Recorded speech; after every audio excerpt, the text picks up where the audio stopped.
Waktunya bersaat teduh dengan Tuhan melalui bacaan Alkitab 1 pasal sehari dalam kitab Nabi-Nabi Kecil bahagian kelima, seri yang keempat. Kitab Yunus pasal 4, pasal yang terakhir dari kitab Yunus dengan perikop Yunus belajar menginsyafi bahwa Allah mengasihi bangsa-bangsa lain. Mari baca Alkitab, mari dengar Alkitab, dan mari lakukan apa yang Allah firmankan di dalam Alkitab. Maka iman dan pengharapanmu tidaklah sia-sia. Selamat bersekutu dengan Tuhan. Tuhan Yesus Allah Putra, Alfa dan Omega memberkati, dan Allah Roh Kudus akan menuntun untuk memahami. Salam kasih dan doa dari Rumah Produksi Endang Silitonga Tanjung Bible Audio Ministry. Mari memulainya dengan doa dalam hati.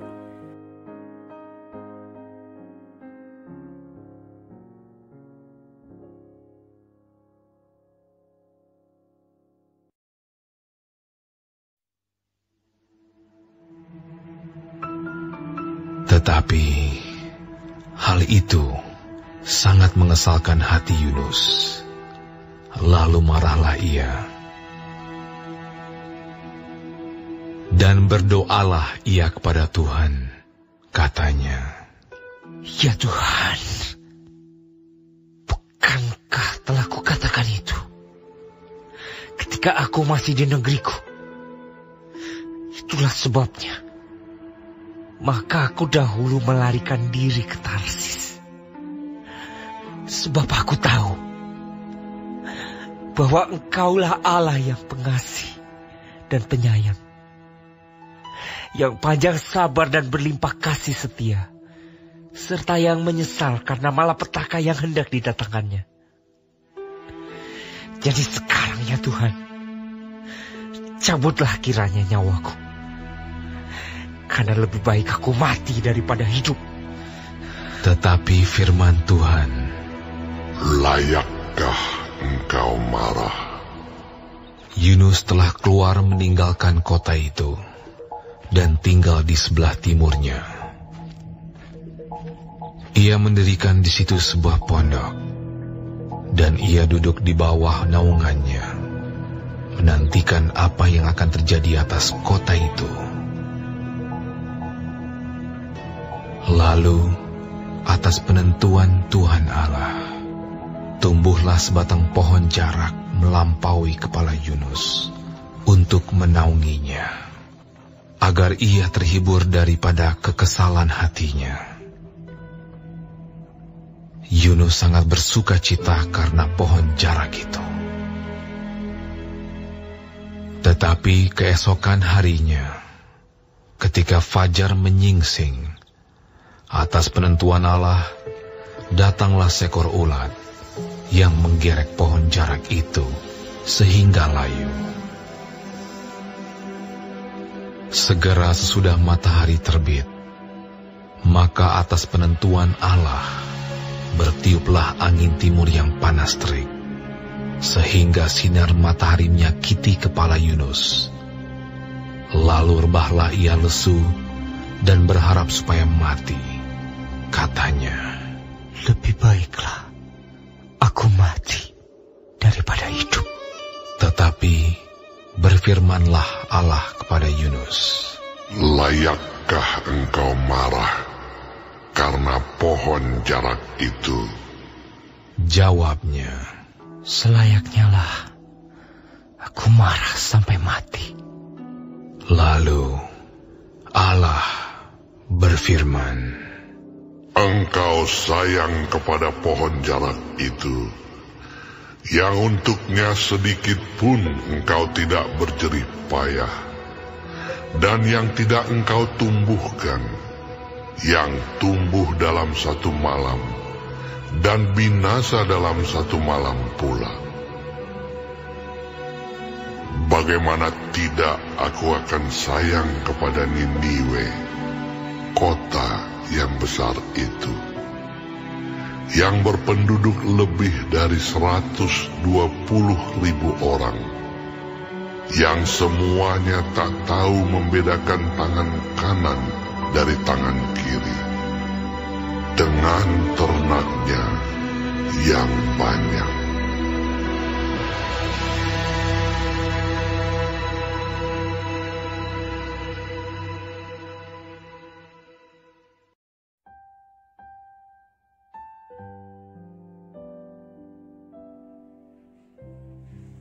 Kita telah menyelesaikan bacaan Alkitab 1 Fasal sehari dalam kitab Yunus Fasal yang keempat, Fasal yang terakhir dari kitab Yunus.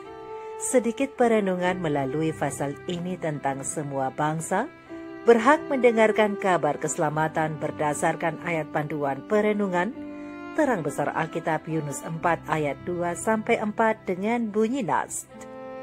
Dan berdoalah ia kepada Tuhan, katanya, "Ya Tuhan, bukankah telah kukatakan itu ketika aku masih di negeriku? Itulah sebabnya maka aku dahulu melarikan diri ke Tarsis, sebab aku tahu bahwa Engkaulah Allah yang pengasih dan penyayang, yang panjang sabar dan berlimpah kasih setia, yang menyesal karena malapetaka yang hendak didatangkannya. Jadi sekarang ya Tuhan, cabutlah kiranya nyawaku, karena lebih baik aku mati daripada hidup." Tetapi firman Tuhan, "Layakkah engkau marah?" Sahabat-sahabat firman, sahabat-sahabat surgawi yang dikasihi oleh Tuhan di mana saja Anda berada, arti nama Yunus adalah merpati. Pada zaman dahulu kita tahu bahwa burung merpatilah yang kebanyakan akan dipakai untuk menyampaikan berita melalui surat yang diikatkan pada kakinya. Namun kali ini, Yunus yang berarti merpati itu diperintahkan oleh Allah untuk menyampaikan berita penghukuman Tuhan atas orang-orang Niniwe jika mereka tidak mau bertobat. Kitab Yunus adalah gambaran yang luar biasa tentang Tuhan yang murah hati, tetapi di samping Allah yang murah hati itu, ada seorang misionaris yang kurang ramah. Sangat kontras dengan Tuhan yang menunjukkan belas kasih kepada manusia dan hewan, dengan seorang pengkhotbah yang tidak suka dengan belas kasih Tuhan. Meskipun Yunus akhirnya memenuhi tugas kenabiannya, tetapi sesungguhnya itu datang dari ketaatan hati yang enggan ketimbang kasih sayang yang tulus. Namun Tuhan mau menggunakan nabi yang berpandangan sempit ini untuk berbagi harapan keselamatan kepada mereka yang hampir binasa. Begitu juga dengan kita ketika kita memiliki kekurangan, yaitu dalam hal belas kasihan. Tetapi Tuhan dapat bekerja melalui kita untuk berbagi belas kasih sorga kepada mereka yang memerlukan. Dan itu selalu datang dari hati Tuhan dan bukan dari hati kita, atau dengan kata lain, itu selalu datang dari inisiatif Tuhan dan bukan dari inisiatif kita. Maka dari itu, di seluruh kitab Yunus satu kata yang berulang kali mengungkapkan isi hati Tuhan yang penuh kasih, yaitu Tuhan menyediakan. Tuhan menyediakan ikan besar untuk menyelamatkan Yunus dari tenggelam dan kematian. Bahkan Tuhan menyediakan tempat berteduh baginya di bawah pohon yang rindang, agar ia terhindar dari sengatan matahari, dan juga untuk menghibur hatinya yang sedang kesal itu. Tetapi tidak sampai di situ, Tuhan juga menyediakan ulat yang lapar dan angin timur yang panas untuk membuat Yunus yang tidak berperasaan itu supaya sadar.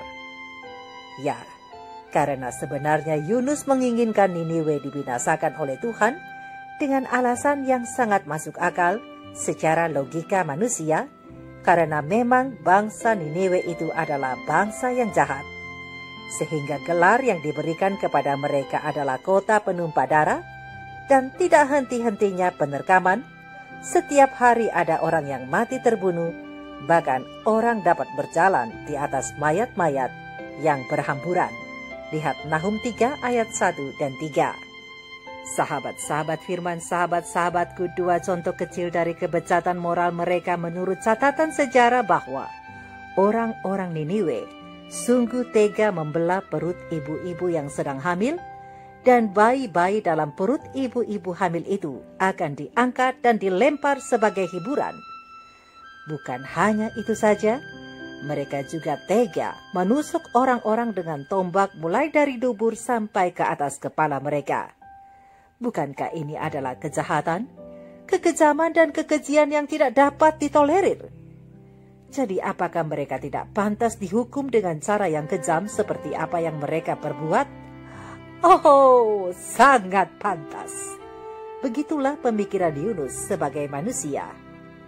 Namun Yunus tahu kalau Tuhan akan membatalkan hukumannya atas kota yang jahat itu kalau penduduknya bertobat. Dan sudah seharusnya ia bersukacita karena rahmat Allah yang besar itu. Tetapi sayang, Yunus mau kota Niniwe itu dihukum karena orang-orang Niniwe telah melakukan banyak kejahatan termasuk kepada bangsa Ibrani atau orang Israel. Pena Ilham Ilahi Roh Nubuat Para Nabi dan Raja halaman 156 sampai halaman 161 alinea ketiga menjelaskan bahwa ketika Yunus mengetahui rencana Allah hendak menyelamatkan kota itu, walaupun kota Niniwe itu jahat, dan sekarang telah dituntun untuk bertobat dengan memakai kain kabung dan abu, maka seharusnya Yunuslah yang pertama-tama bersuka oleh sebab rahmat Allah yang ajaib. Tetapi gantinya, Yunus membiarkan pikirannya membayangkan kemungkinan bahwa ia akan dianggap sebagai seorang nabi palsu. Merasa cemburu demi nama baiknya, ia kehilangan pandangan terhadap nilai jiwa lebih besar yang tidak terbatas yang berada di kota yang jahat itu, melalui kebaikan hati yang ditunjukkan Allah terhadap orang-orang Niniwe yang bertobat itu. Sekali lagi Yunus menyerah kepada kecenderungannya dan menjadi ragu-ragu serta bimbang, dan sekali lagi ia diselubungi oleh keputusasaan. Ia kehilangan pandangan minat kepada orang lain dan merasa seakan-akan ia lebih baik mati daripada hidup untuk melihat kota itu diselamatkan. Maka dalam kekecewaannya ia berseru, "Jadi sekarang ya Tuhan, cabutlah kiranya nyawaku, karena lebih baik aku mati daripada hidup." Kemudian Tuhan menjawab dan mengajukan pertanyaan kepadanya, "Layakkah engkau marah?" Oh, sahabat-sahabatku, Yunus gagal melihat bahwa Tuhan selalu menyediakan apa yang paling dibutuhkan oleh manusia ciptaannya itu, baik untuk menyelamatkan atau untuk menyatakan dan mengungkapkan hati mereka yang kurang akan kasih sayang. Allah kita adalah Allah yang berkasihan. Dengan panjang sabar dan belas kasihan yang lemah lembut, ia berurusan dengan para pendurhaka hukumnya. Karena itu sebagai anak-anak Tuhan perhatikanlah, waktu sudah dekat bila mana kesusahan akan datang di dunia, sedangkan tidak ada obat manusia yang dapat menyembuhkannya. Roh Allah sedang ditarik, bencana-bencana di laut dan di darat terjadi dengan cepat secara beruntun. Betapa sering kita mendengar tentang gempa bumi dan badai, tentang kebinasaan oleh api dan banjir, dengan jiwa yang menjadi korban dan juga harta benda dalam jumlah yang besar. Tampaknya bencana-bencana ini merupakan kejadian-kejadian yang tak terduga dari sifat alam, yang tak terkendalikan dan tak teratur, yang keseluruhannya di luar batas kemampuan manusia untuk mengendalikannya. Tetapi di dalam kesemuanya itu rencana Allah dapat dibaca. Hal-hal ini adalah di antara alat-alat yang olehnya Allah menggerakkan pria dan wanita untuk merasakan bahaya yang mengancam mereka. Sebab itu, para pesuruh Allah di kota-kota besar tidak boleh merasa putus asa terhadap kejahatan, ketidakadilan, kebejatan moral di mana mereka telah terpanggil untuk menghadapinya ketika berusaha memberitakan kabar baik keselamatan. Tuhan akan menggembirakan setiap pekerjanya itu dengan pekabaran yang sama yang diberikannya kepada Rasul Paulus di kota Korintus yang jahat, yaitu jangan takut, teruslah memberitakan firman dan jangan diam, sebab aku menyertai engkau dan tidak ada seorang pun yang akan menjamah dan menganiaya engkau, sebab banyak umatku di kota ini.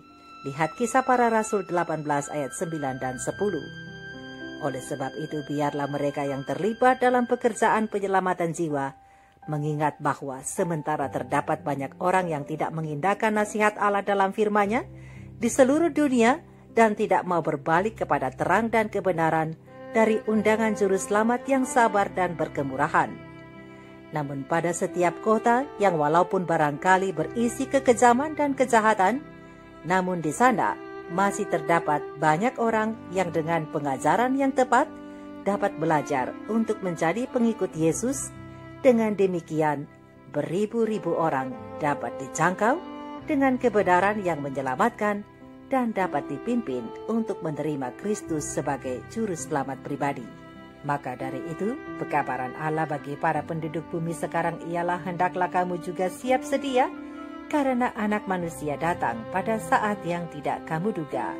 Lihat Matius 24 ayat 44. Keadaan-keadaan yang sedang berlangsung dalam masyarakat dan teristimewa di kota-kota besar, bangsa-bangsa sedang memberitakan dengan nada gemuruh bahwa jam penghukuman Allah sudah tiba dan kesudahan segala perkara di bumi sudah dekat. Kita sedang berdiri di ambang pintu krisis zaman. Dengan cepat secara bergantian, penghukuman Allah akan saling mengikuti satu dengan yang lain. Melalui amukan api, banjir, gempa bumi, dengan peperangan dan pertumpahan darah. Namun kita tidak boleh terkejut pada saat ini oleh peristiwa-peristiwa yang besar dan menentukan itu. Karena malaikat kemurahan tidak dapat lebih lama lagi melindungi mereka yang tidak mau bertobat. Sebab sesungguhnya Tuhan mau keluar dari tempatnya untuk menghukum penduduk bumi karena kesalahannya, dan bumi tidak lagi menyembunyikan darah yang tertumpah di atas dan tidak lagi menutupi orang-orang yang terbunuh di sana. Lihat Yesaya 26 ayat 21. Angin tofan murka Allah sedang bangkit dan yang dapat bertahan hanyalah mereka yang menerima undangan rahmat sama seperti yang dilakukan para penduduk Niniwe oleh pemberitaan Yunus dan menjadi kudus melalui penurutan terhadap hukum-hukum Raja Ilahi. Demikianlah, hanya orang-orang benar saja yang akan bersembunyi bersama Kristus pada Allah sampai kebinasaan itu berlalu. Biarlah bahasa jiwa itu adalah sebagai berikut: lain upaya tidak memberi harap dan penghiburan. Hamba yang lemah ini jangan Tuhan tinggalkan. Ya Tuhanku, lindungkan sampai tofan pun lalu. Pimpinlah ke labuhan, tempat perhentianku. Oh, sahabat-sahabat firman, betapa menghiburkan bahwa Tuhan selalu menyediakan apa yang paling kita butuhkan. Ya, bahkan hewan-hewan saja ada kasih sayang Tuhan, apalagi bagi kita. Semoga hati kita selalu mencerminkan kasih sayang Tuhan. Betapa berharganya kasih setiamu, kata firman Tuhan, ya Allah, anak-anak manusia berlindung dalam naungan sayapmu. Mazmur 36 ayat 8. Jadi sahabat-sahabat firman, bagaimana kita atas panggilan Tuhan? Dan bagaimanakah respon kita ketika kita melihat orang-orang yang dikenal sangat jahat itu? Apakah kita menginginkan kematiannya atau menginginkan dia bertobat? Yesus segera akan datang kembali. Mari kita renungkan ini bersama. Tuhan Yesus memberkati. Maranatha, Shalom.